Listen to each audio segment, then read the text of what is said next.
আমাৰ ভাংনামাৰী গাঁও পঞ্চায়তৰ বিভিন্ন শিবিৰত আমি ঘূৰিলোঁ।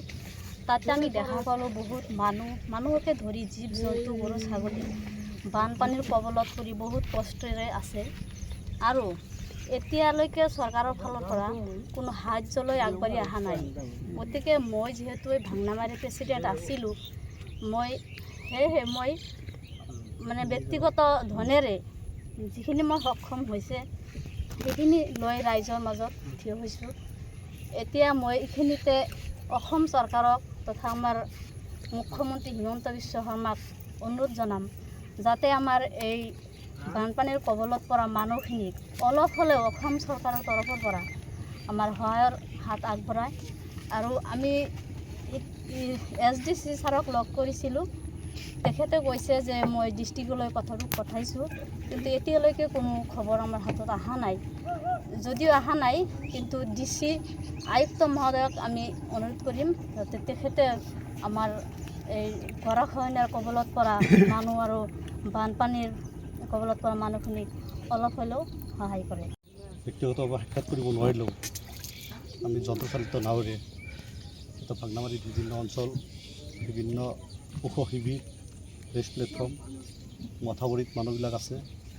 মানুহবিলাক আশ্ৰয়ৰ কাৰণে ওখ ঠাইলৈ ঢাপলি মেলিছে। সেইখিনি মানুহক আমি আজি ভাংনামাৰী গাঁও পঞ্চায়তৰ ফালৰ পৰা আমি সেইখিনি মানুহক আমি সাক্ষাৎ কৰিছোঁ। সেইখিনি মানুহৰ দুখৰ লগত সমভাগী হ'বলৈ চেষ্টা কৰিছোঁ। কিন্তু মোৰ দুখ লাগিছে, আজি চাওক গোটেই অসমতে বহুত ডাঙৰ বানপানী হৈছে। তাৰ মাজতে হয়তো বিশেষকৈ চৰচাপৰিত যিখিনি মানুহ থাকে, আমাৰ চৰ অঞ্চলত বৰক্ষেত্ৰীৰ অন্তৰ্গত চৰ অঞ্চলত কালাৰচৰ, ভাংনামাৰী, কুঢ়িয়ামাৰী তিনিখন পঞ্চায়ত মিলি লক্ষাধিক জনসংখ্যা থকা এলেকাত ইমান ডাঙৰ বানপানী হোৱাৰ ফলতো অসম চৰকাৰ তথা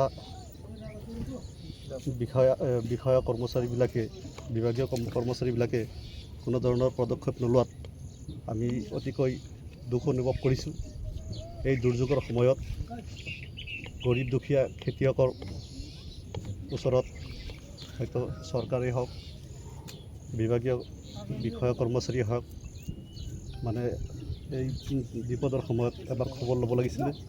আমি শুনা পাইছোঁ 2 দিনমান আগত হয়তো বৰক্ষেত্ৰীৰ বিধায়ক মাননীয় দিগন্ত বৰ্মন ডাঙৰীয়াও হয়তো চৰচাপৰিত আহিছিল। আহি হয়তো চৰচাপৰিৰ মানুহৰ খবৰ বাতৰি লৈছে যদিও এইখিনিতে তেখেতে হয়তো খবৰ লৈয়ে তেখেতৰ দায়িত্ব সামৰিবলৈ চেষ্টা কৰিছে।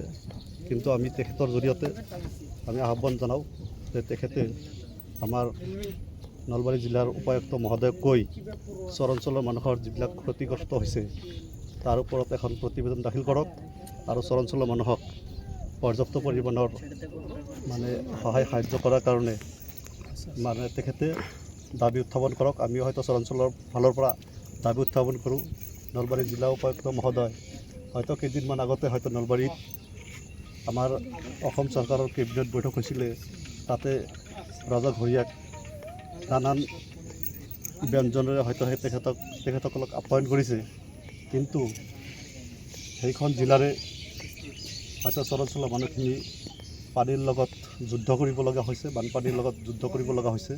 কিন্তু এই ক্ষেত্ৰত তেখেতে হয়তো এবাৰো এই লক্ষাধিক জনসাধাৰণৰ কোনো সুখ দুখত তেখেতে চাবলৈ অহা নাই। তাৰ কাৰণে আমি দুখিত আৰু তেখেতক আহ্বান জনাম, হয়তো চৰ অঞ্চলত হয়তো ইমান ডাঙৰ বানপানীৰ সময়ত মানুহ আশ্ৰয়ৰ কাৰণে হাহাকাৰ কৰিব লগা হয়।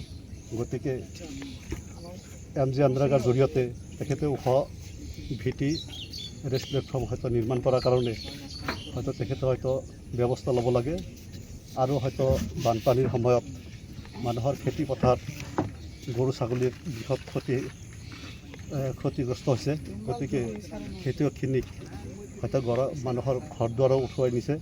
গতিকে গৰাখহনীয়া মানুহকো হয়তো এককালীন সাহায্য দিয়াৰ কাৰণে মই ভাংনামাৰীৰ পৰা হয়তো আমাৰ নলবাৰী জিলা উপায়ুক্ত মহোদয়ক হয়তো অনুৰোধ জনাইছোঁ।